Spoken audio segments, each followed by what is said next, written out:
Pakistan white ball cricket team के कप्तान मोहम्मद रिजवान का कहना है कि कभी कप्तानी की ख्वाहिश नहीं की और न कप्तानी मांगी। अल्लाह ने कप्तानी दी तो इनकार नहीं करना चाहिए। ऑस्ट्रेलिया रवानगी से कबल कराची में मीडिया से गुफ्तगू करते हुए मोहम्मद रिजवान का कहना था कि जब वो कप्तान नहीं थे उस वक्त भी इनकी राय की अहमियत होती थी। सरफराज अहमद की कप्तानी में भी वो राय देते थे। इस वक्त भी टीम में शामिल सभी खिलाड़ी कप्तान हैं। वो चाहते हैं कि जब वो जाएं तो टीम में कई कप्तान तैयार हों। मोहम्मद रिजवान का कहना था कि आकिब जावेद के फैसले टीम के लिए सूदमंद साबित हुए।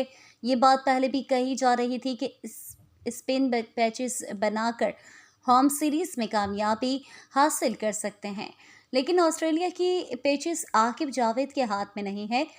वहाँ की कंडीशन मुख्तलिफ हैं और टफ हैं। हमने पूरी मेहनत की है, उम्मीद है अच्छे नताइज आएंगे।